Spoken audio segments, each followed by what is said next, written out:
The world was called Marin's Hollow, and it did not know it was already dead. It was a small place by the measure of the galaxy, a green and amber sphere spinning around a patient orange sun at the ragged edge of settled space. 41,000 human beings lived there. They grew a bruise-colored grain that grew nowhere else, and they exported it in slow freighters to 17 alien markets, and they thought this made them known. They thought that trade was the same as standing. They thought that because a thing was written down, it would be honored. They were wrong about all of it, and a young woman named Kaeda Ruan was 300 light-years away, filing the paperwork that would prove exactly how wrong, when the Threnody Directorate came to collect. Kaeda was 23 that season. She was a junior reader in the Registry of the Concordance, which was the great galactic order of law that ruled 2,000 species and pretended to rule fairly. Her job was not important. She sorted claims. She checked that petitions had the correct seals, the correct clauses cited, the correct fees paid, and if they did not, she stamped them remanded and sent them back down the long chain of hands to be corrected and resubmitted, sometimes over the course of a decade. The Concordance did everything slowly. That was its pride and its weapon. It said, in its endless soft voice, that patience was justice, that a matter properly considered could not be a matter wrongly decided. Kaeda had believed this once, the way a child believes the ceiling will not fall. She was at her narrow desk in the registry annex on the station called Fair Adjournment when the notice came through her queue. It was routed to her by accident, or by the indifference of a machine, or perhaps by something that later she would want to call fate but was too honest to. The notice was short. It was tagged with the crest of the Threnody Directorate, one of the 7 great powers that sat on the Concordance's high bench, and it was titled, in the flat grammar of the law, Certificate of Lawful Reclamation, Unregistered Body 9 Marin. Kaeda read it 3 times before she understood what she was reading. The Directorate had filed a reclamation. That was ordinary enough. Powers reclaimed dead moons and empty orbits all the time.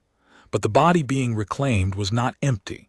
The certificate said so itself, in a subclause so small it was almost a courtesy. Prior organic occupancy noted, 41,106, human, unregistered. Reclamation lawful under statute of vacant title, the occupancy having failed to file continuous residency within the enumerated cycle. She sat very still. The statute of vacant title was a rule about land. It said that if you occupied a world but did not renew your registration on the exact schedule the Concordance demanded, in the exact form, with the exact fees, then legally you were not there. Legally the world was vacant. And a vacant world could be claimed and cleared by any power with the ships to do it. Marin's Hollow had missed a filing. One filing in one cycle, because the courier freight that carried their renewal had been held for inspection at a directorate checkpoint for 11 days on a technicality about grain dust, and had arrived 4 days after the deadline. Kaeda could see the whole thing in the record if she followed the threads, and she followed them, her hands going cold, because she was a reader and reading was the only thing she knew how to do when she was afraid. The checkpoint hold, the late filing, the remanded stamp, applied by some other junior reader who had not thought twice, the lapse. And then in the lapse, the Directorate's petition to declare the title vacant, filed within hours, as though they had been waiting with the ink already wet. They had been waiting. That was the thing she understood, sitting at her narrow desk. The grain that grew nowhere else grew on soil the Directorate's agronomists had wanted for 200 years. The checkpoint hold had not been an accident. The rule had not caught Marin's Hollow. The rule had been aimed at Marin's Hollow, and the Directorate had simply pulled the trigger and then pointed at the paper and said, "We did nothing. The law did it." The certificate had a timestamp for the reclamation action. Kaeda checked it against the station clock. The action had been completed 9 days ago. She would learn the rest later in fragments, because the Directorate did not release the record, and the Concordance did not ask for it. She would learn that the reclamation fleet had arrived over Marin's Hollow at dawn local time, and had broadcast a single legal notice on all frequencies, in concordant standard, which almost no one on that farming world could read. She would learn that the notice gave the occupancy 6 hours to demonstrate valid title, and that 6 hours was not enough time to send a message to anyone who could have helped, let alone receive an answer. She would learn that when the 6 hours ended, the fleet had deployed what the certificate called sterilization ordnance, sanctioned Class 4, and that the amber and green world had been made black and glass in something under a day, and that the grain that grew nowhere else did not grow there anymore either, but the soil beneath the ash was intact, which was the entire point. 41,106 people, unregistered, which meant, in the language of the law, that they had never legally existed and so could not legally have been killed. You cannot murder a vacancy. Kaeda did not weep at her desk. She would not remember deciding not to. She simply found, when she reached for the reaction, that it was not there, that something behind her ribs had gone hard and clear and quiet, like water the instant before it freezes. She saved the record. She copied it, which was a violation of at least 4 registry protocols, onto a private crystal she wore on a cord under her collar. Then she stamped the certificate the way she was required to stamp it, because a junior reader who refused to stamp a high bench certificate would be replaced within the hour by one who would, and the certificate would be recorded either way, and the only difference would be that Kaeda would no longer have access to the record. She stamped it acknowledged, and she began, without yet knowing that this was what she was doing, to read. The concordance held a formal review, because the concordance held a formal review for everything, and this was later held up by the powers as proof of its fairness. The review of the Marin's Hollow reclamation took place in the Chamber of Settled Questions, a vast pale room where the light came from nowhere, and the acoustics were designed so that no voice could ever be raised. Kaeda was permitted to attend because junior readers were permitted to attend as furniture to fetch records and hold silence. She stood against the back wall for 11 hours across 3 sessions, and she watched the most powerful beings in the galaxy decide that nothing wrong had happened. The Threnody Directorate sent an advocate, his name, insofar as his kind used names, rendered into standard as Lord Prefect Vas Umaran, and he was not what Kaeda had expected. She had expected a monster and had prepared her hatred accordingly. What arrived instead was a tall, narrow being of the Directorate's ruling caste, silver-skinned, ancient, unhurried, with a voice like a librarian's and manners like still water. He did not gloat. He did not sneer. He was, in every gesture, reasonable, and this was worse than any cruelty she could have imagined, because reasonableness was the costume the crime had chosen to wear. The Directorate grieves any loss of life, Vas Umaran said, and the acoustics carried it gently to every corner of the pale chamber. Let that be recorded first and without qualification. We are not indifferent to suffering, but grief is not the same as guilt, and the bench must be careful never to confuse them, for that confusion is the beginning of the mob. He let the word mob sit for a moment, quiet and ugly, in a room full of beings who feared crowds more than they feared anything. The occupancy of Body 9 Marin failed to maintain valid title, he continued. This is not disputed. It is a matter of record. The Directorate did not create their lapse. The Directorate merely acted upon a vacancy that the occupancy, through their own negligence, created. The rule that governs vacant title is not a Directorate rule. It is the Concordance's rule. It has stood for 9,000 years. It has been applied to my own people when we faltered, and we did not cry murder. We filed correctly the next time. To carve an exception now, for these humans on grounds of sentiment, would be to tell every species in the settled galaxy that the rules mean nothing when the outcome is sad enough. And a rule that means nothing when the outcome is sad enough is not a rule at all. It is merely the mood of whoever is loudest. The Directorate did not break the law. The Directorate kept it. The tragedy, and it is a tragedy, belongs to those who did not. Kaeda stood against the wall and felt the argument land in the room like something heavy set gently down. She watched the members of the high bench incline toward it. She understood, with the cold, clear part of her that had frozen at her desk, that he was going to win, and that he was going to win not by lying but by being technically, procedurally, unbearably correct. There was a human delegation. It had come from the enclave worlds, the loose scatter of human systems that had banded together after Earth's long silent centuries into something that called itself the Terran Accord and had bought, at ruinous cost, a single non-voting seat at the margins of the concordance. The delegation was led by an old man named Tomas Vane, a career diplomat, gray and dignified and utterly outmatched. He rose when he was permitted to rise. He spoke of 41,000 souls. He spoke of the checkpoint hold and the 11 days and the grain dust, and he was correct about every fact, and it did not matter, because the checkpoint hold had itself been lawful. Each individual link in the chain had been lawful, and the law did not recognize a pattern as a crime if every piece of the pattern was clean. "You ask us," Vas Umaran said, when it was his turn again, to look at a sequence of lawful acts and to find in their sum an unlawful whole. But this is arithmetic that no court can perform. Lawful plus lawful cannot equal unlawful.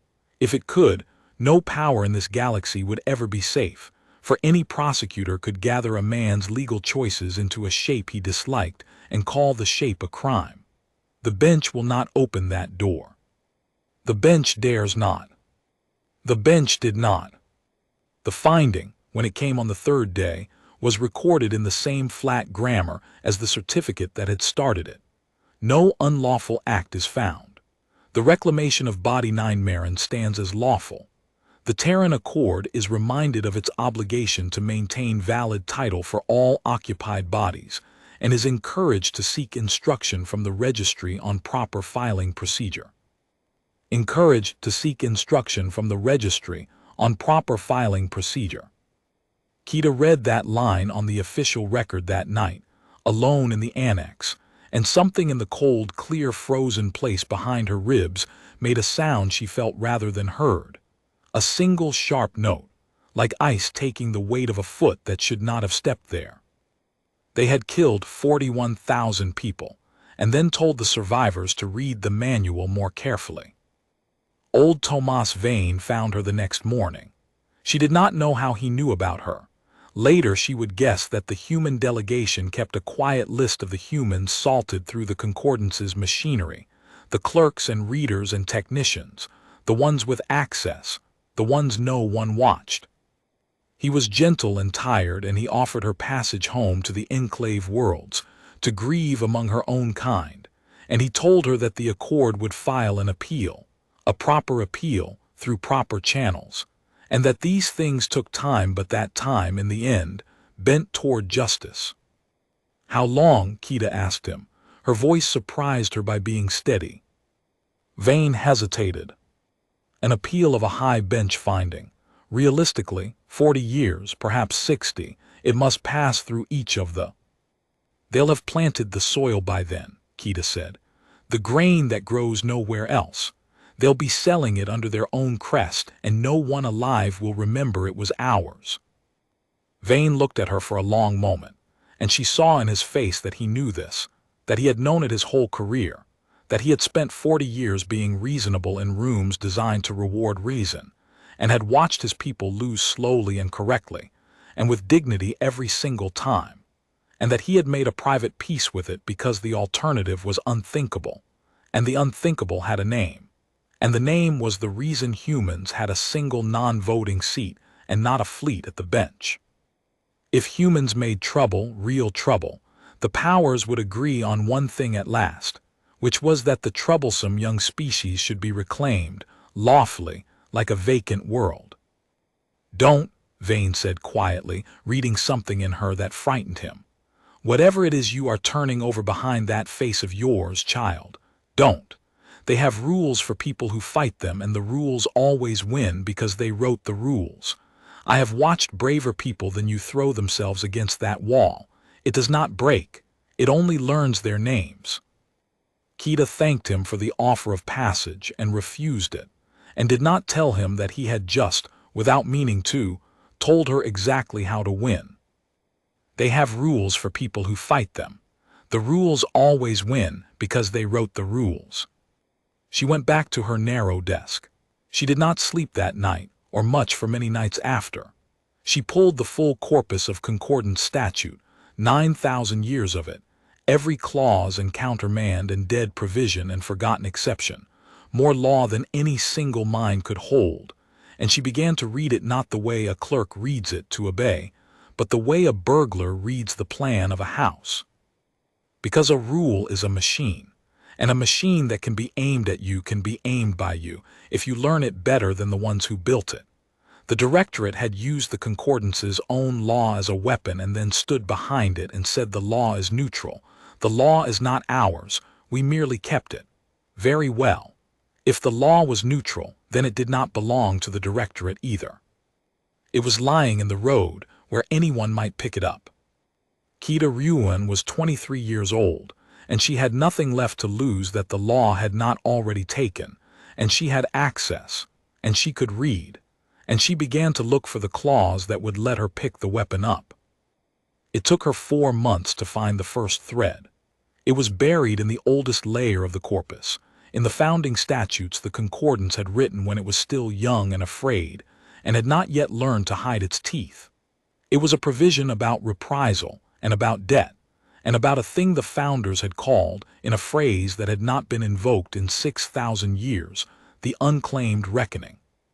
When she understood what it said, Kaeda sat back from the screen in the dark annex, and for the first time since the certificate had come to her narrow desk, she was afraid of herself. Because it could be done, not the appeal, not the 40 years, the other thing. The thing old Thomas Vane had begged her not to turn over behind her face. It could be done, and the law would allow it, because the powers who wrote the law had never once imagined that anyone below them would read it this closely, or would have the nerve to hold them to the exact words they had written to bind everyone but themselves. She copied the provision onto the crystal under her collar, next to the record of a dead world, and she began, quietly, to plan how a farming people with a single non-voting seat were going to break every rule in the galaxy by keeping them. The enclave worlds did not want her plan. She learned this in a low stone room on Harrow's Landing, the oldest of the human systems, where the Terran Accord kept its real government behind the polite fiction of the delegation that sat at the Concordance. Kaeda had spent the last of her savings and called in the one favor a junior reader could call in, a berth on a grain freighter running empty, and she had arrived at Harrow's Landing thin and hollow-eyed with 4 months of stolen law folded into the crystal at her throat, and she had asked to speak to whoever decided things, and to her surprise they had let her, because Thomas Vane had sent word ahead, and because the survivor of nothing is still a survivor, and humans, whatever else they had forgotten in their long silent centuries, had not forgotten how to make room for grief. The room held 9 people. They called themselves the Standing Council, and they were the closest thing scattered humanity had to a single will. They were not fools. That was the first thing Kaeda understood, and it complicated her anger. She had wanted them to be cowards so that she could despise them cleanly. Instead, they were tired and careful and afraid in the specific way of people who are responsible for the lives of others and know exactly how few of those lives they could protect if things went wrong. The eldest of them was a woman named Isolde Wren, who wore no marks of rank and needed none. She listened to Kaeda lay out the whole of it, the checkpoint hold and the aimed rule and the pale chamber and Vas Umaran's still water voice, and then she listened to the plan, the real plan, the Unclaimed Reckoning, and when Kaeda finished, Isolde Wren was quiet for a long time. "You want us to invoke a 6,000-year-old provision of concordance law," Isolde said at last, "in order to acquire the legal right to make war on one of the 7 great powers of the galaxy." "Not war," Kaeda said. "War is the thing they'll expect. War is the thing they have rules for. Everyone has rules for war. The whole concordance is a machine for turning war into paperwork and then losing the paperwork. If we declare war, they'll answer with law and they'll win because their law is bigger than our fleet. She caught herself. 4 months alone with the corpus had done things to her cadence. I'm not asking you to declare war. I'm asking you to file a claim. A claim, said one of the others, a broad man named Akoi who ran the Enclave shipyards, and there was a flicker in his voice that was not quite scorn. A claim, Kaeda said, the Unclaimed Reckoning. It's in the founding layer before the concordance learned to protect itself. Listen.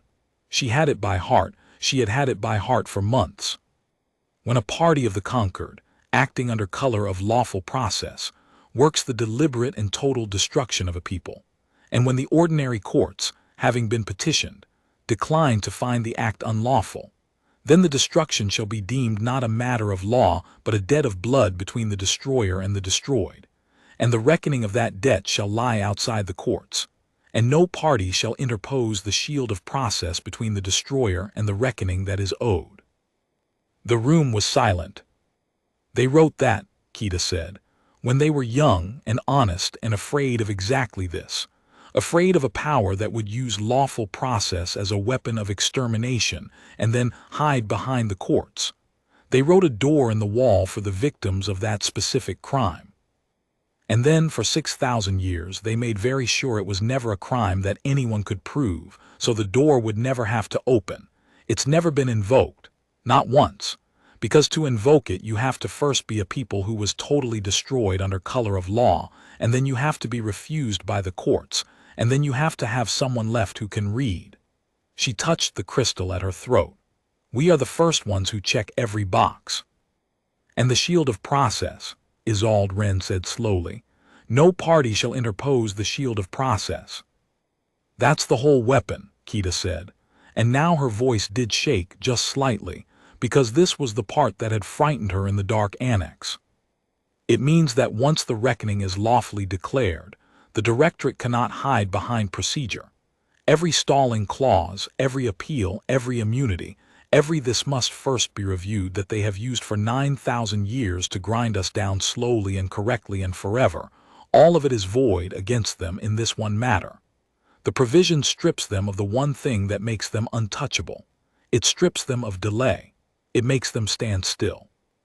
And a power that has to stand still and answer for what it did, in the open, with no paper to hide behind, is a power that can be beaten by anyone who is willing to stand still with it. By us, Akoi said, you mean us. I mean, Kaeda said, that the reckoning that is owed lies outside the courts. It doesn't say the courts will deliver it. It says the courts must get out of the way and let it be delivered, by the destroyed, by whoever the destroyed can muster. She looked around the low stone room at 9 tired, careful people. By us, or by no one. And if by no one, then they've learned the last thing they need to learn, which is that they can do this to any of us, any time, and the only cost is a certificate and a review, and the review will always break their way, because they'll always be technically correct. It was Isolde Wren who finally spoke the objection they were all holding. And when we have stripped them of their shield, she said, and stood still with them in the open, and delivered this reckoning of yours, whatever it is, what stops the other 6 great powers from looking at the small, troublesome human species that just made lawful war on one of the bench, and deciding, unanimously and lawfully, to reclaim us, all of us, every world? What stops the provision you found from being the last thing anyone remembers about humanity?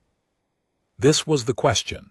Kaeda had known it would be the question, because it was the question she had lain awake with for months, and she had an answer, and the answer was the reason she had come in person and not simply sent the clause. Because the reckoning has to be clean, she said. That's the other half of the provision, and it's the half that matters more than the door. Listen to how they wrote it when they were young and honest. A debt of blood between the destroyer and the destroyed, not between the peoples, between the destroyer and the destroyed. The reckoning shall fall upon those who ordered, those who carried, and the engines by which the deed was done, and upon no other, And should the reckoning spill beyond the guilty onto the innocent of the destroyer's kind, then the reckoning is itself extinguished and becomes the new debt, and the reckoner takes the destroyer's place before the law. She let that sit. They built a knife, Kaeda said, and they built it with only one edge. If we swing it at the directorate as a people, at their worlds, at their children, at the silver-skinned civilians who never signed a certificate, then we lose everything instantly and lawfully, and we deserve to. The provision turns on us the moment we become what they were. That's why the powers were never afraid of it in the end. They knew that anyone angry enough to invoke it would be too angry to keep it clean, and would spill over onto the innocent, and would hang themselves with the second half of the same clause. They're counting on our grief to make us guilty. She put both hands flat on the old stone table. So we don't give them our grief, she said. We give them something worse. We give them a reckoning so precise, so bounded, so surgically aimed at exactly the guilty and exactly the engines of the crime and no one else, that the whole galaxy watches it happen and cannot look away and cannot call it anything but justice. We spare every civilian. We evacuate them ourselves if we have to. We do not touch one silver-skinned child. We break every rule the directorate hid behind, and we keep the one rule they never expected us to keep. And when it's done, the 6 other powers will not see a mob. They'll see a people who could have burned a world in vengeance and chose instead to burn only the guilty, and they'll be afraid of us for exactly the right reason. Not because we're savage, because we're precise. And they'll never, ever aim a rule at us again, because they'll have learned that we read. Isolde Wren looked at her for a long time. Akoi had gone very still. Outside the low stone window, the pale sun of Harrow's Landing was going down over the shipyards, over the gantries and the slips and the half-built hulls, over the thing the enclave worlds had that the Concordance had always underestimated, because it did not fit the galaxy's picture of what a young, poor, scattered species could possibly be. "Tell her," Isolde Wren said quietly to Akoi, "about the forge." They called it the Star Forge, and the Concordance did not know what it was, because the Concordance had never bothered to look closely at the industry of a species with a single non-voting seat. Akoi showed her the next day, walking her out along the gantries in a pressure suit as the Enclave's second shift came on and the slips lit up. Humanity, he explained, had come out of its long silent centuries with nothing. No allies, no ancient fleets, no inherited technology bought or gifted from elder races. Every other species at the Concordance had risen with help, had been mentored and uplifted and folded into the order, and had inherited, along with their seat, a certain slow, comfortable assumption that ships were things you accumulated over millennia. You did not build a fleet. You had a fleet. You had always had a fleet. The great powers thought of their navies the way a mountain thinks of itself, as a fact of geology. Humans thought of ships the way they thought of everything, because they had to, as things you made, fast, out of whatever was to hand, because if you did not make them, you died. The Enclave worlds had spent 2 centuries turning that desperation into a science and then into an art. The Star Forge was not a single yard. It was a doctrine wearing the body of 100 yards, a way of building that treated a warship not as a monument, but as an answer to a question, printed and assembled and armed in the time it took the great powers to convene a subcommittee on the topic of whether a warship might one day be needed.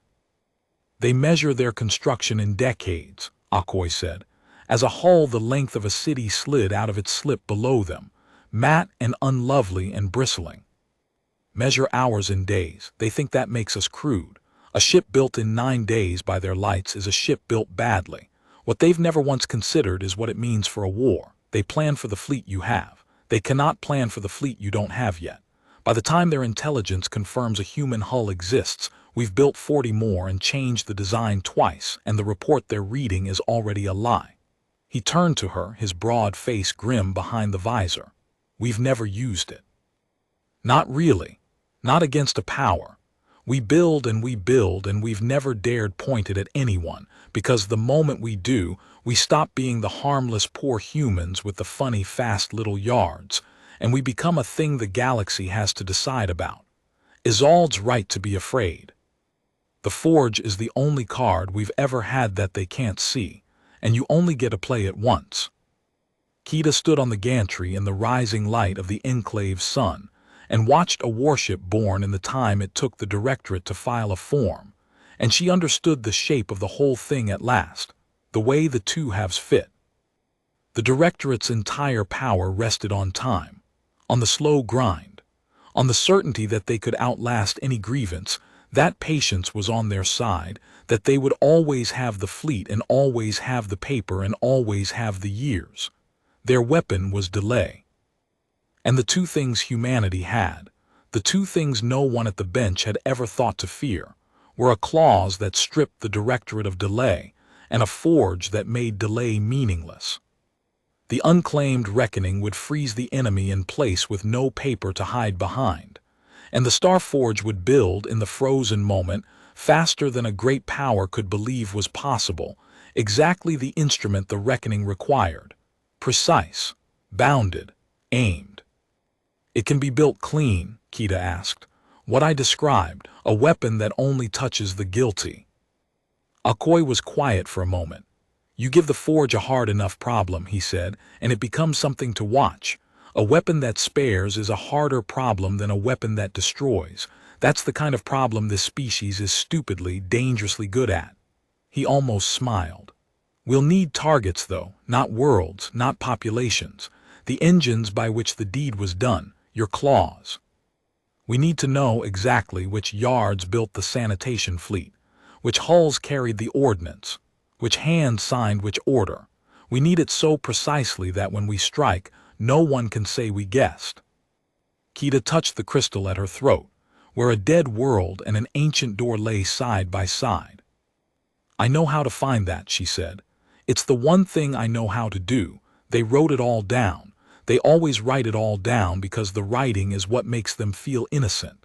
Every hull has a registration. Every order has a seal. Every yard files its manifest with the registry, and the registry is where I come from. She looked out at the born ship. They built a war machine and they documented every bolt of it, because they were sure the documents would only ever be read by people who wanted to obey them. I'm going to read them the other way. And when I'm done, we won't be guessing. We'll have a list.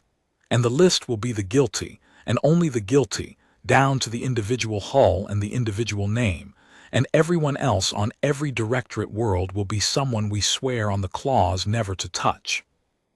Isolde Wren had come out onto the gantry behind them, silent in her own suit, and she had heard the last of it. She stood beside the young reader and the shipwright and looked at the fleet being born in the light, and when she spoke, her voice on the suit channel was very steady and very old.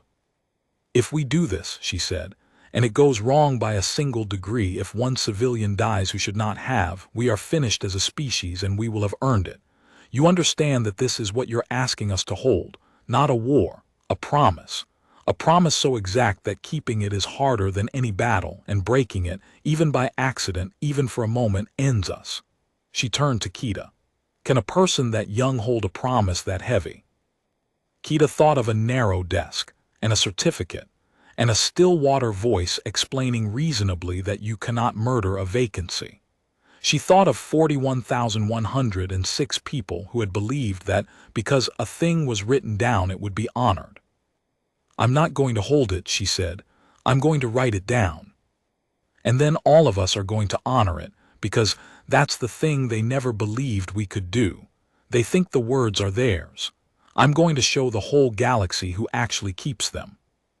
Isolde Wren looked at her for a long moment in the born light of the fleet. Then the eldest of scattered humanity nodded, once, and the reckoning began. The list took Kaeda 7 weeks to build, and it nearly killed her, and it was the most beautiful thing she had ever made. She built it out of the enemy's own paper. This was the part that no one but another reader could have understood, the part that Akoi watched over her shoulder with something close to superstition.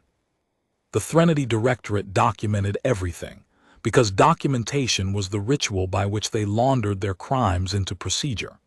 Every warship in the sanitation fleet had a keel registration filed with the Concordance Registry of Hulls. Every keel registration named a yard. Every yard filed a construction manifest that named its master and its charter, and the account that paid for it. Every deployment order carried a seal, and every seal resolved, if you knew how to walk the chain, to a signing authority, a named being who had put their hand to the thing. The Directorate had built a perfect record of its own guilt and stored it in a public archive under the serene assumption that no one below them would ever read it as an indictment. Kaeda read it as an indictment. She walked the chain from the black glass of Marin's Hollow backward, hull by hull. 9 warships had carried the sterilization ordnance. She named all 9 by keel and class and current berth. The 9 had been built at a single military yard, the Threnody 9th Armature, orbiting the Directorate core world of sail. She named the armature and its charter and its yardmaster. The ordnance itself, Class 4 sanctioned, had been manufactured at 2 fabrication complexes, and she named both, and named the account that had commissioned the run, and walked that account up through 11 shell charters to the office that controlled it, which was the Directorate's Bureau of Reclamations. And she named the Bureau and its prefect, and then she walked one step higher, to the being whose seal authorized the Bureau's every sanctioned action, and there, at the top of the chain, where she had always known she would find him, was Lord Prefect Vas Umaran. He had signed it, of course he had signed it, he was too careful not to. A being who understood the law as perfectly as Vas Umaran understood, it would never leave his name off a lawful act, because leaving his name off would be an admission that the act was not lawful. His signature was his innocence. His seal was on the reclamation order, on the deployment authorization, on the certificate itself, clean and confident and complete, the signature of a man who had read every rule and knew that none of them touched him. Kaeda assembled it all into a single document, and she did not editorialize because the reader in her knew that the facts were the argument and any word she added would only weaken them. She named the guilty, 9 hulls, 2 fabrication complexes, 1 military armature, 1 bureau and its prefect, and 1 Lord Prefect at the top of the chain whose seal ordered it all. She named the engines and she named the hands, exactly as the ancient provision required, those who ordered, those who carried, and the engines by which the deed was done, and upon no other. 14 defined targets, not a world among them, not a population, not one silver-skinned civilian who had done nothing but be born on a Directorate world. And beside the list of the guilty, she built a second document, longer than the first, and this was the one that Isolde Wren wept over when she read it, quietly, so that no one would see. It was the list of the spared. It was every Directorate civilian habitat within reach of the guilty targets.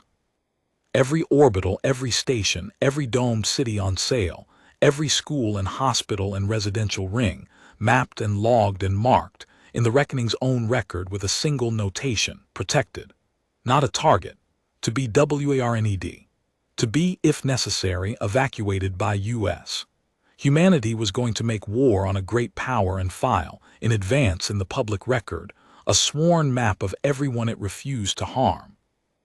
No one in the history of the Concordance had ever done such a thing. War was the one place the galaxy did not keep receipts. Kaeda was going to keep receipts. They'll see it, Akoy warned her. The moment you file the reckoning, they'll read both documents.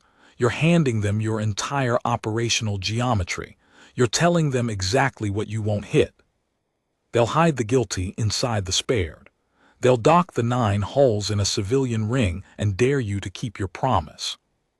Yes, Kaeda said, they will. That's exactly what they'll do because they think the promise is a weakness.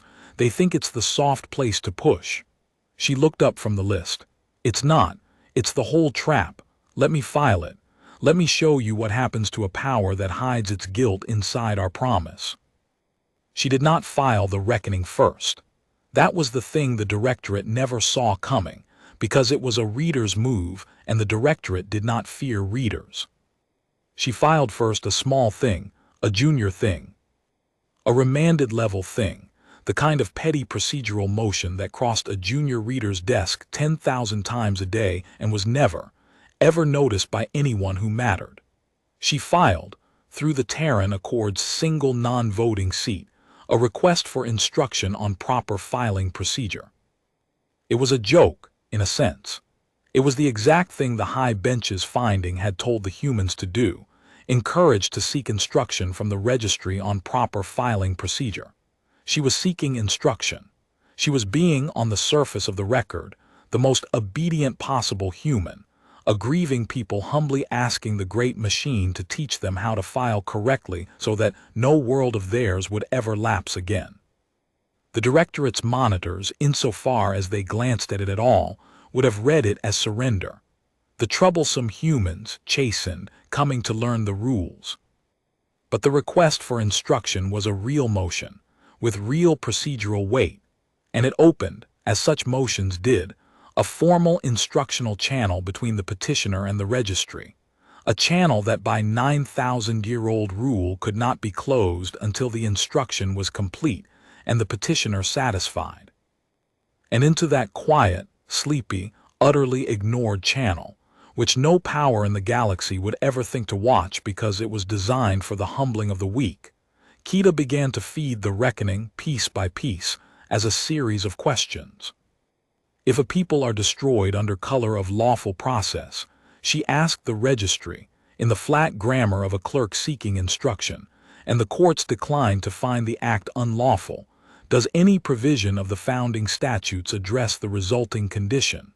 Please instruct.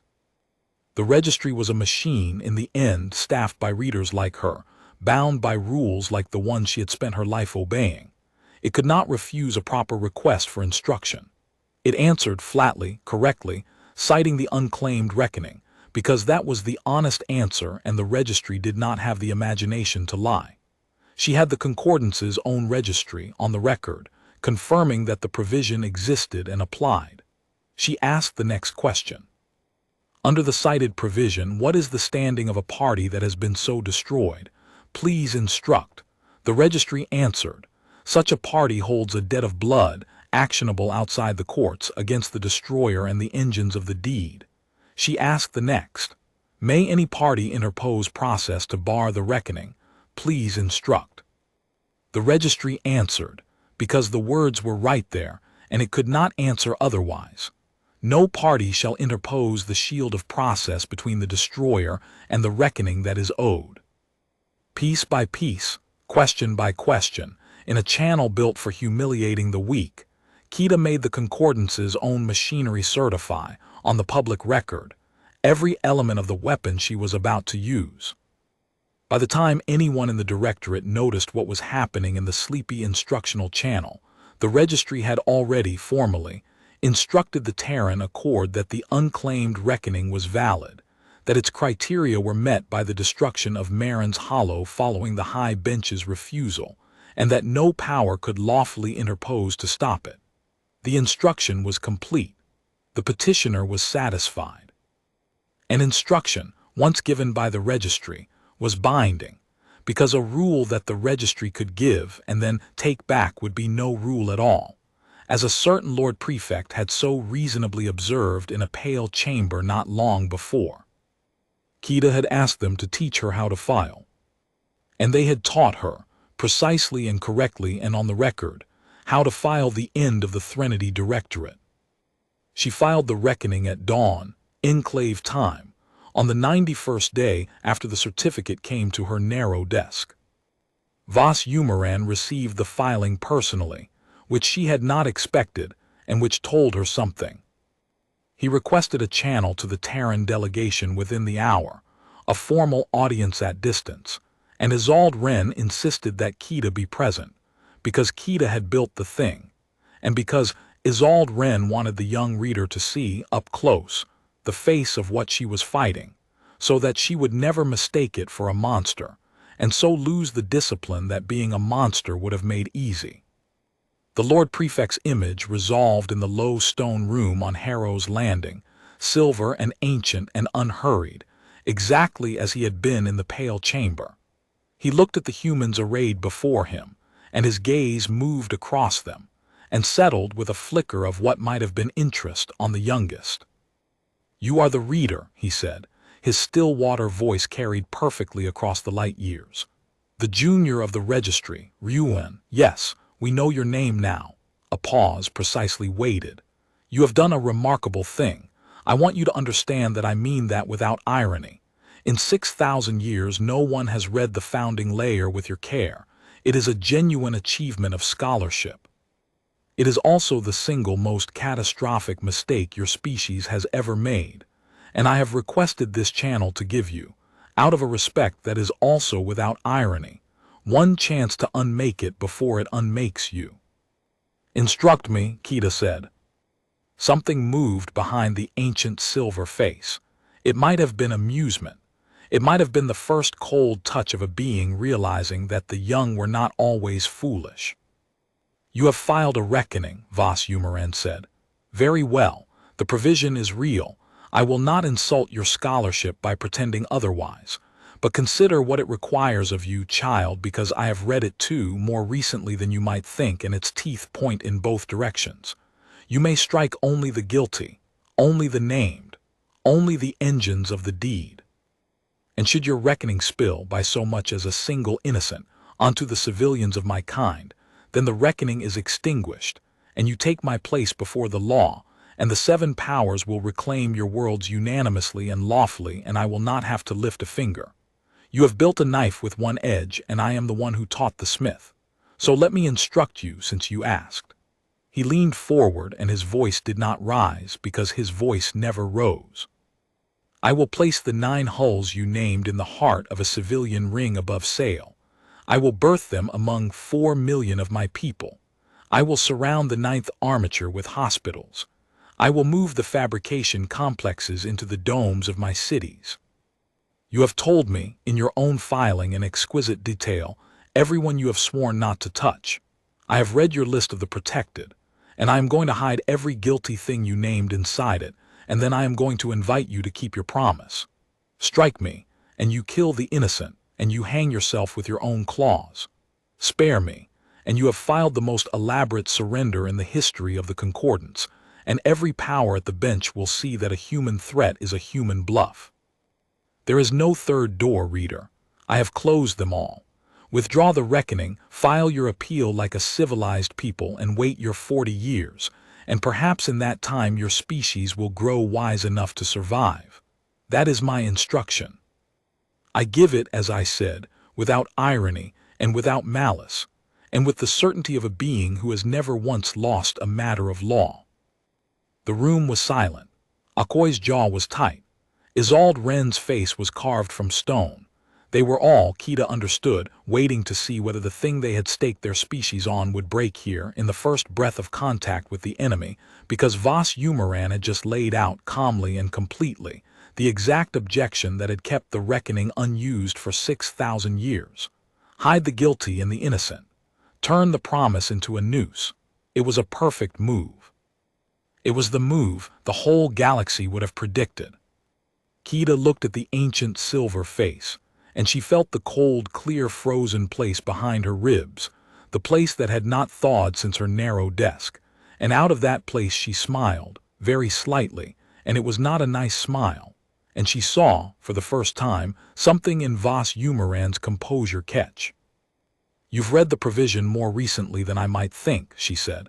"You said that, so you read it after I filed my request for instruction. You went and looked at it because you got nervous, which means you've read the whole thing, which means you already know the answer to the question you're pretending you've trapped me with, and you're hoping I don't." She let that land. "You hide the guilty inside the innocent, and you dare me to strike.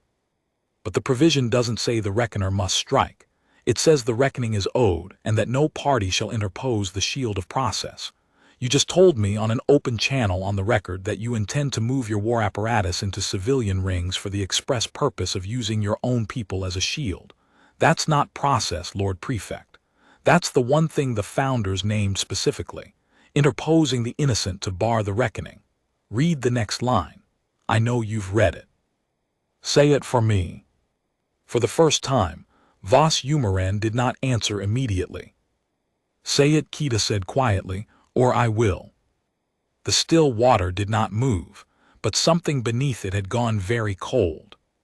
Should the destroyer, Vas Umaran said at last, and his librarian's voice was perfectly even, interpose his own innocent as a shield against the reckoning that is owed, then the shielding is itself an ordering of the deed, and the destroyer's authority over those he shields is forfeit, and the reckoner may treat with the shielded directly, as a people wrongly held, and remove them from harm, and the debt of blood passes wholly to the one who hid behind them.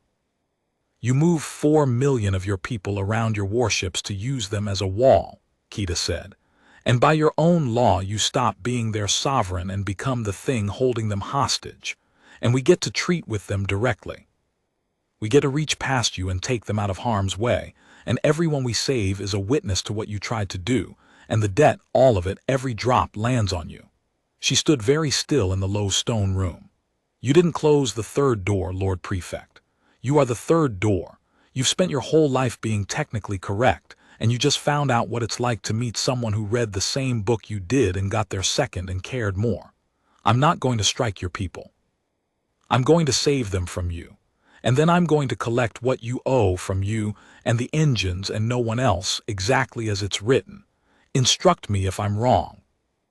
Vas Umaran looked at her across the light years for a long, long moment. Then, without another word, the channel closed. Isolde Wren let out a breath that sounded like it had been held for 91 days. Build the fleet, Kaeda said to Akoi, and her voice did not shake at all.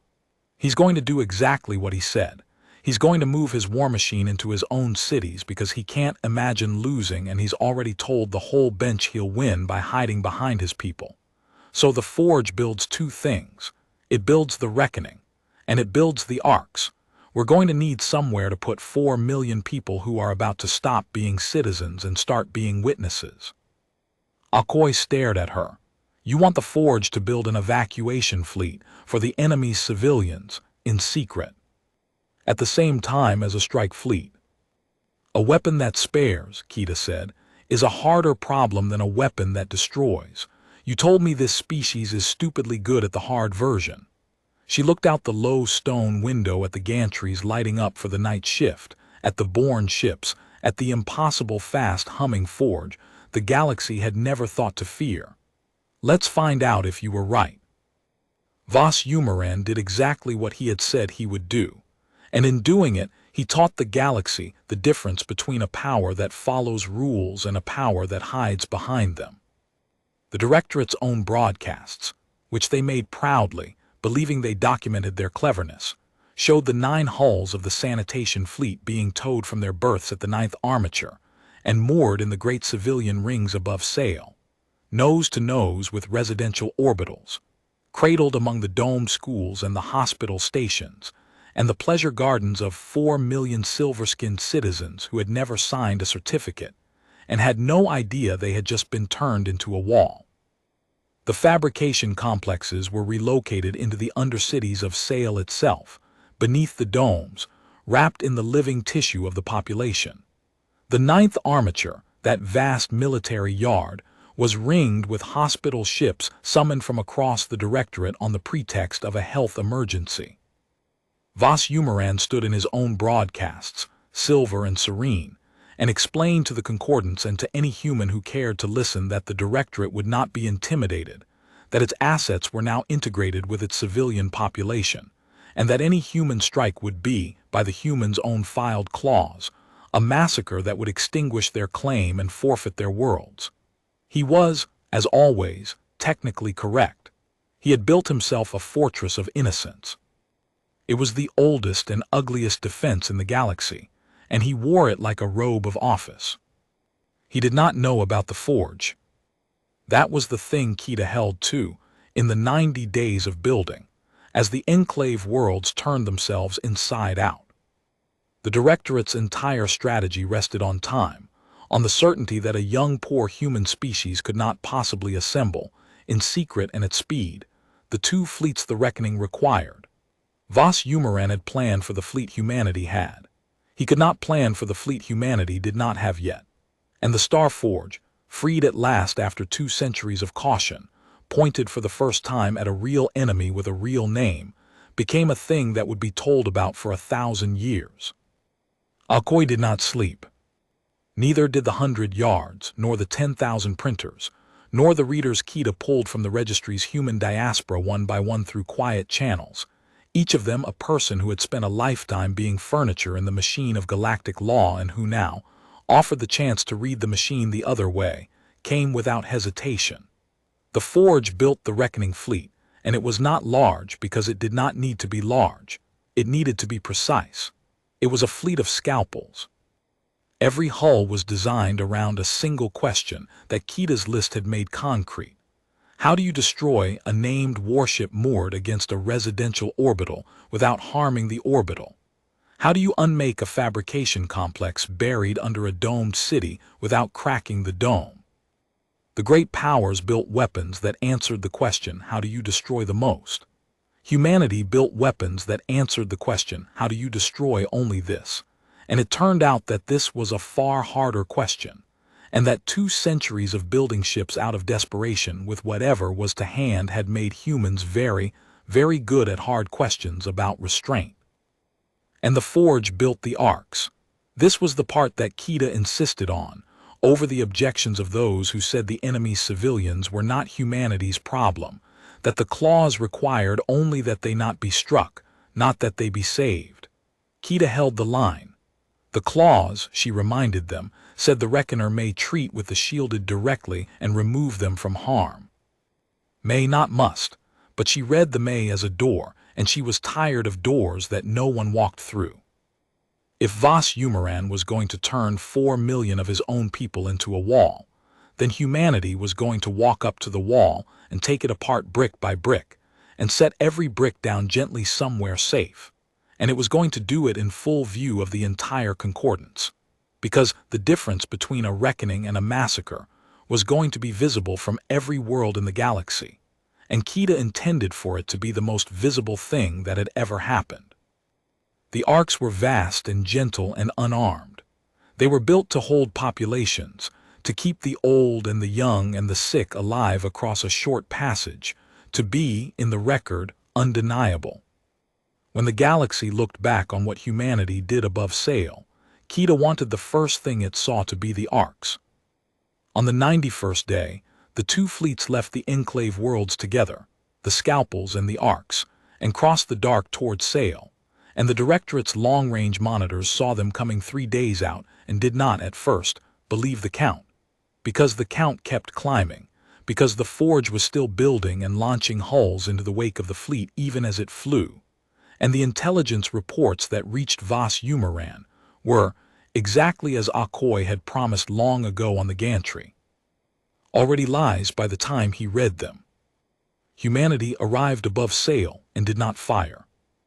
Instead, Kaeda spoke, on every frequency, in Concordance Standard and in the Directorate's own tongue, and in 900 other languages the Forge's readers had prepared, so that no being in the system could claim not to have understood.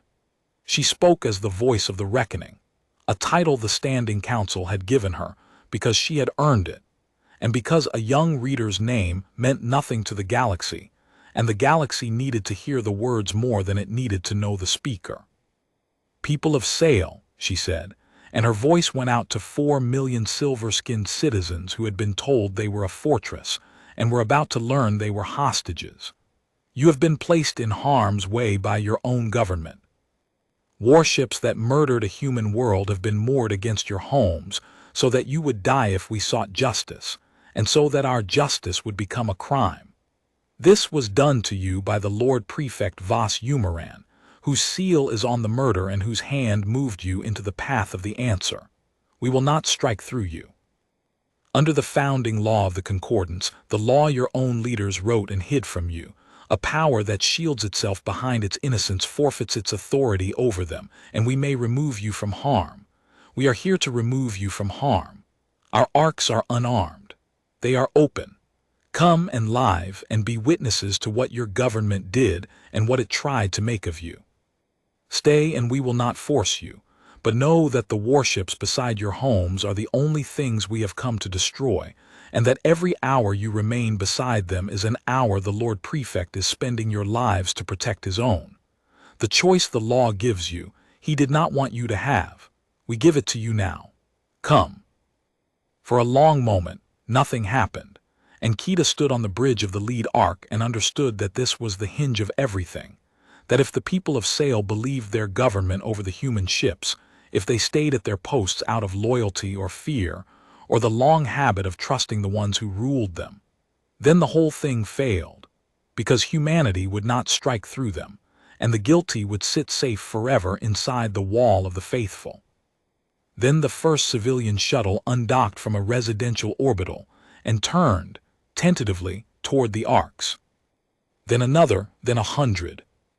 Then the sky above Sail filled with the small lights of people choosing to live, and the Directorate's traffic control screamed lawful orders at them to hold station, and the people did not hold station, because Vas Umaran had made one final error, the error that Kaeda had gambled the species on.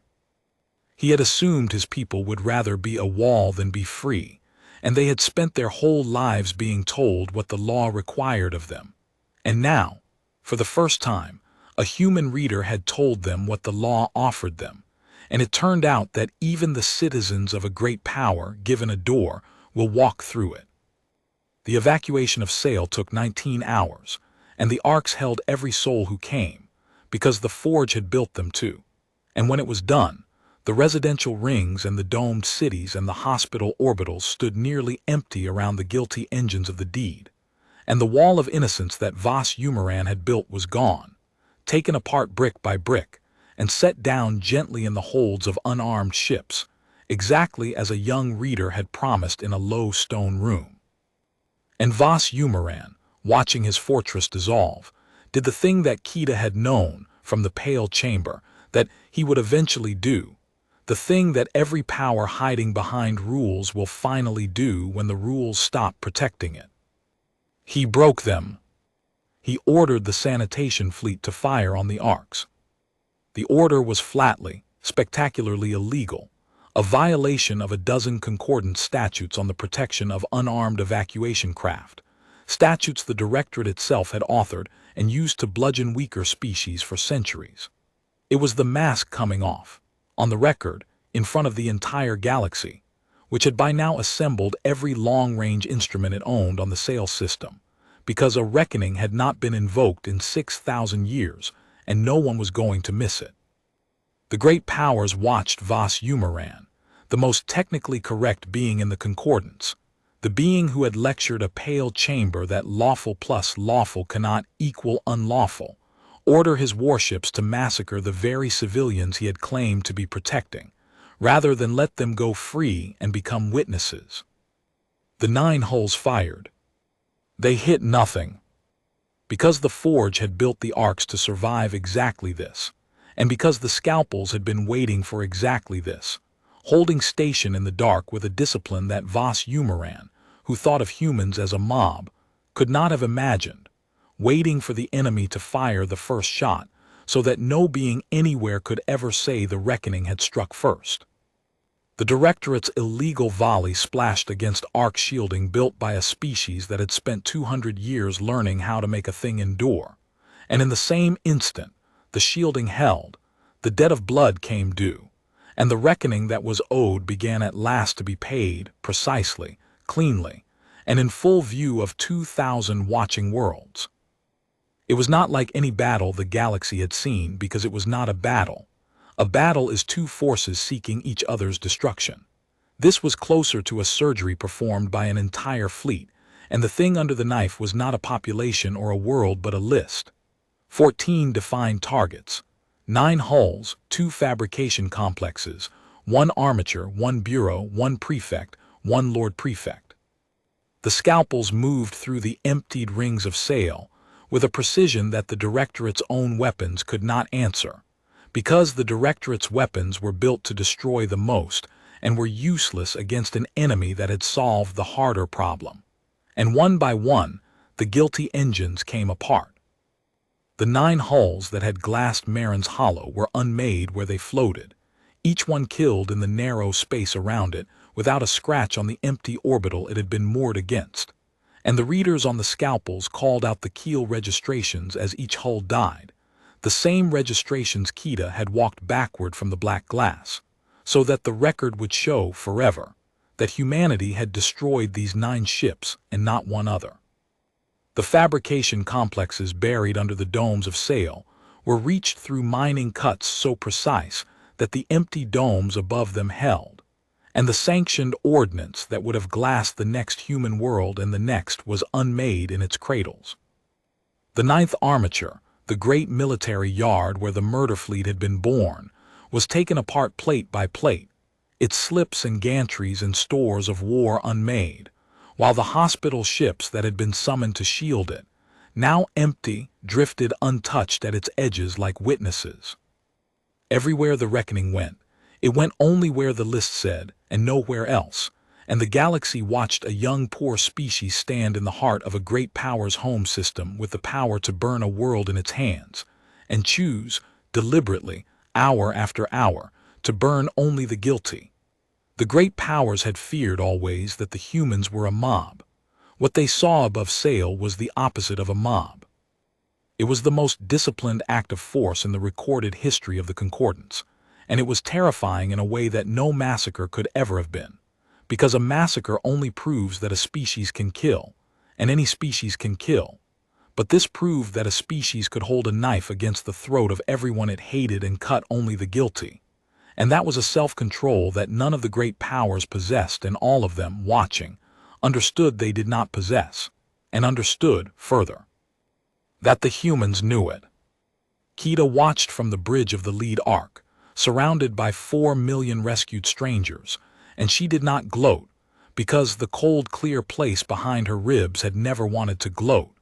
It had wanted this, only this, the exact debt paid exactly and no more. She watched the murder fleet die by its keel registrations. She watched the yard that built it come apart. And she waited, because 13 of the 14 targets were engines and hulls and complexes, and the 14th was a being with a still water voice, and she had promised herself, in a way she had told no one, that the 14th she would collect in person. The Directorate's core defenses, such as they were, had already broken against the scalpels, not because humanity had brought overwhelming force, but because humanity had brought exactly sufficient force, applied at exactly the correct points, which is a thing that only an enemy who has read every registration and walked every chain can do, and which no amount of accumulated navy can answer. The path to Vas Umaran was open. His flagship, the seat of the Bureau of Reclamations, hung above the empty domes of sail, and it had not fled, because Vas Umaran did not flee, because a being who had never lost a matter of law did not yet fully believe, even now, watching his war apparatus die around him with surgical care, that he had lost this one. Kaeda took a shuttle across the dark to his flagship, alone but for a single reader to keep the record, under a flag of parley that the reckoning was not obliged to honor and honored anyway, because the whole point, from the beginning, from the narrow desk, had been to be the ones who kept the words even when they did not have to. She docked at the flagship of the being who had killed her world with a signature, and she went to collect the last name on the list, and behind her, in 19 hours of unarmed passage, the Orcs were already turning for home, heavy with witnesses, carrying 4 million living reasons that what humanity had done above sail was not what Vas Umaran had spent his long life being so reasonably, so technically, so perfectly certain it would be. Vas Umaran received her in a great empty hall aboard his flagship, and he was alone because he had sent his people away, and Kaeda understood that this was the last technically correct thing he would ever do. A being who had turned his citizens into a wall would not, at the end, allow a single one of them to die beside him, because their deaths at this hour would have proven her right in a way that even his composure could not survive. He had lost the argument. He was too fine a reader not to know it. But he intended to lose it standing. The hall was tall and pale and silver, and the light came from nowhere, and the acoustics were built so that no voice could ever be raised, and Kaeda understood, walking into it, that he had chosen this room on purpose, that it was a smaller cousin of the chamber of settled questions where he had won, and that he wanted her to feel, standing in it, the weight of every matter of law he had ever taken and never lost. She felt it. She had spent her life in rooms like this, small and furniture still against the back wall. She walked to the center of this one and stood in the light as an equal, because she had earned the center, and she watched the ancient silver being register that she was not afraid of the room, and she saw, for the second time, something in his composure catch. "You came in person," Vas Umaren said. His still-water voice carried perfectly gently to every pale corner. "You could have sent your machines. Your reckoning is nearly complete without you. 13 of your 14 targets are ash, and I am the 14th, and you have the force to unmake this vessel from the dark without ever looking at me. Yet you came. Why?" "Because you documented everything," Kaeda said. "Because you built a perfect record of your own guilt and stored it in a public archive, certain that no one below you would ever read it as anything but instruction. And I want the record to show that a human read it to your face. That's the whole of it, Lord Prefect. That's the only thing I've ever wanted from you, not your death. The record." "You will forgive me," he said, "if I do not entirely believe that vengeance has no appetite. I have watched vengeance for a great many centuries. It always says it wants justice. It always wants blood." "Then watch more carefully," Kaeda said. "Look out your own viewport. 4 million of your people are alive in our arcs who would be dead if I had the appetite you're accusing me of. Your hospitals are empty and intact. Your schools stand. Your children are alive. Every domed city on sale is exactly as it was this morning, except that the murder machines you hid inside them are gone. If I wanted blood, Lord Prefect, I had 4 million throats and a founding claws and a watching galaxy, and I took none of it, and I spent 90 days and half my species' treasure building unarmed ships to make sure I took none of it. Do not stand in this room and tell me what vengeance wants. I have read vengeance more closely than you have. It's in the founding layer right next to the reckoning, the second edge of the knife, and it says that the moment I let one drop spill onto your innocent, I become you. I have spent every hour of this since a certificate crossed my desk making certain I would not become you. So no, not your death for its own sake. The debt, exactly the debt, and the record." Vas Umaren was silent for a long moment. "Then instruct me," he said, and it was the first time in 6,000 years perhaps that a Lord Prefect of the Threnody Directorate had said those words to anyone, and certainly the first time he had said them to a human, and he said them, she understood, because he was a reader too at the root of him, and a reader recognizes the moment the argument is truly over. "You have me. The clause is real, the criteria are met, the shielding is forfeit, the debt is mine. I taught the smith and the smith's apprentice outread me. So instruct me, voice of the reckoning. What does the debt require of me, exactly, and no more?"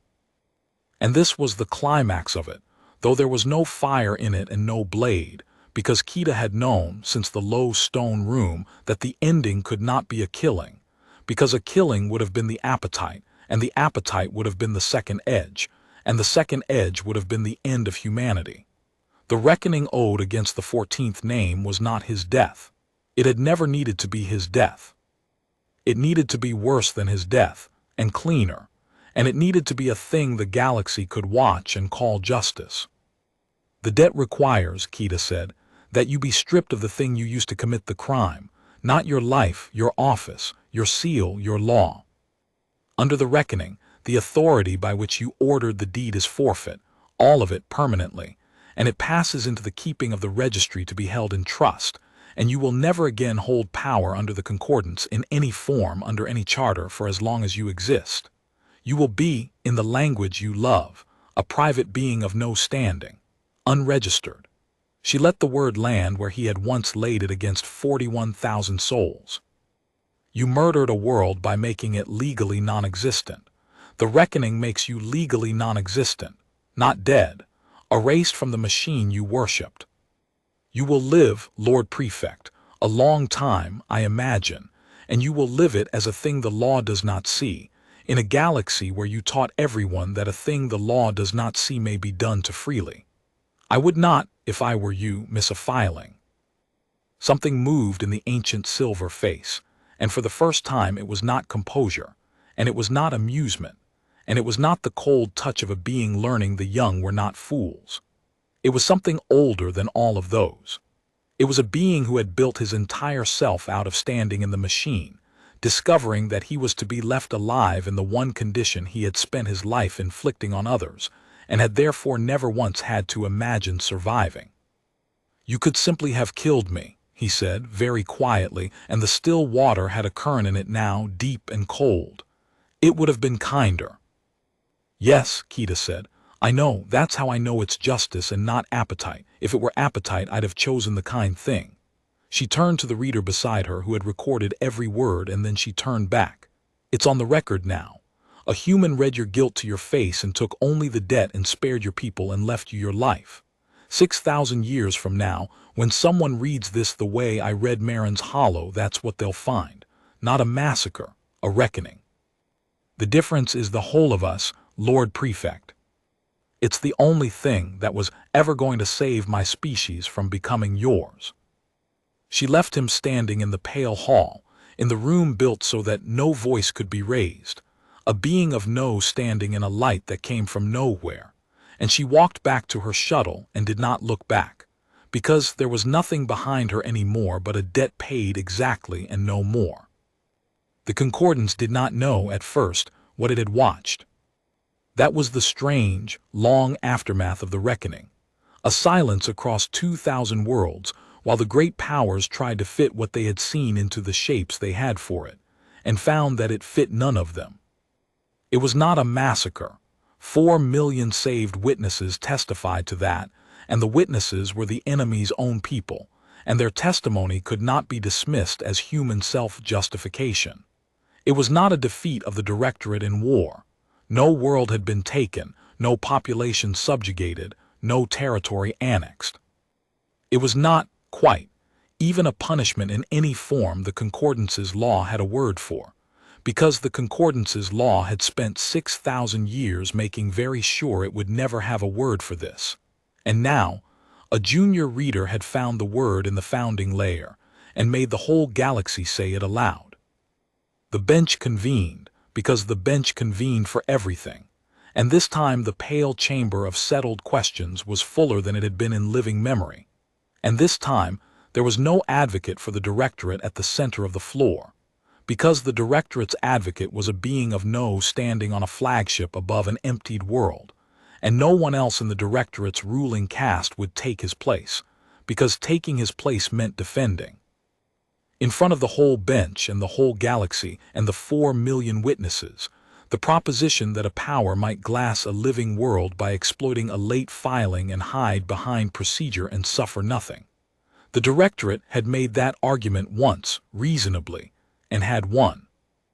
It could not make it a second time, because the second time everyone in the room had watched what the argument cost when someone finally read it back. Kaeda was there. She stood, this time, not against the back wall but at the margin of the floor, at the edge of the single non-voting human seat, beside old Tomas Vane, who had come to watch, and who looked at her across the low light with an expression she could not entirely read, something between grief and awe and the particular sorrow of a man who has learned, too late for it to comfort him, that the wall could be broken after all, and that it had taken someone young enough not to have made his peace with it. You were right, she told him quietly before the session began.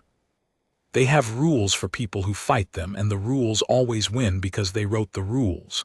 You were right about all of it. That was the answer. I didn't fight the rules. I kept them.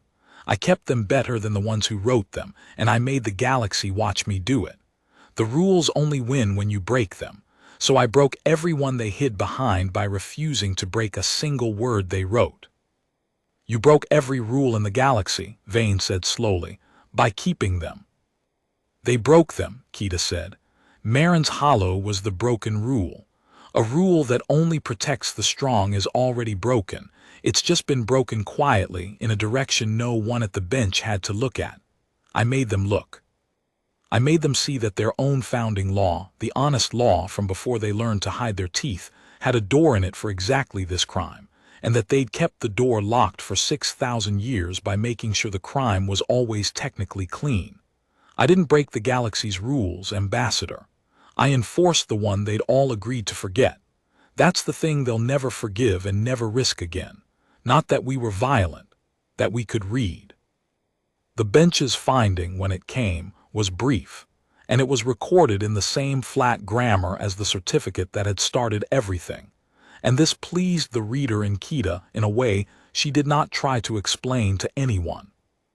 The reckoning of the destruction of the people of Marin's Hollow is found to have been lawfully invoked, lawfully bounded, and lawfully discharged. No spillage upon the innocent is found.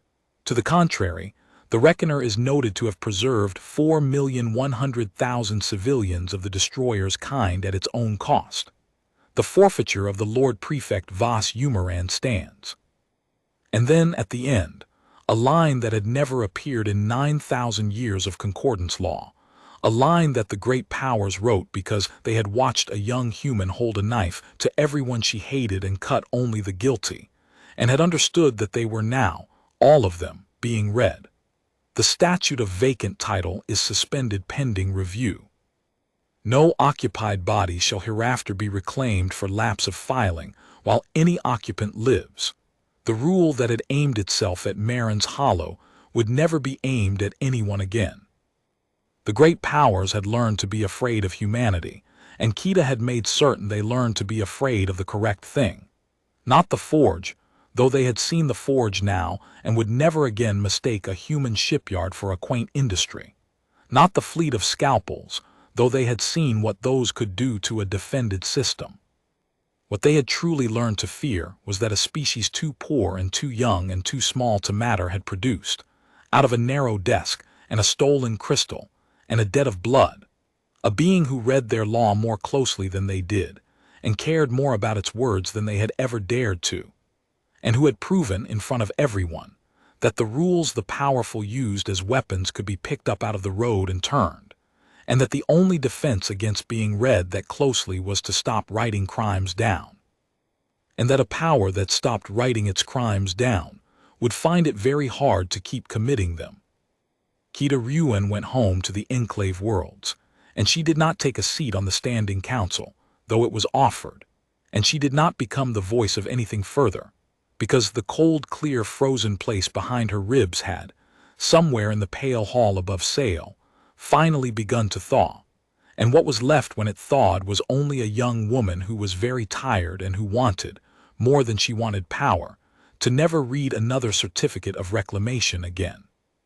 She went back to Harrow's Landing, and she stood on the gantries in the rising light while the forge built, no longer in secret, no longer afraid, and she watched the born ships slide out of their slips, and she thought of 41,106 people who had believed that because a thing was written down it would be honored.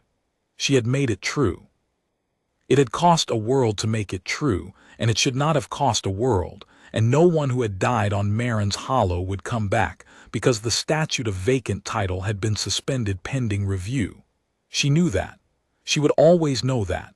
Justice was not resurrection. It was only the promise, kept at last and in full view, that the debt would be collected exactly, from the guilty, and no more, and that the next world would not have to burn to be believed. The galaxy would tell the story for 1,000 years, and it would get the shape of it wrong in the way the powerful always get such stories wrong. It would say that humanity broke every galactic rule when they unleashed their ultimate revenge, and there would be awe in the telling, because there had been awe in the watching, in the fleet born overnight, and the emptied domes, and the scalpels that cut only the guilty, and the still water Lord Prefect, made a being of no standing by the very law he had worshipped.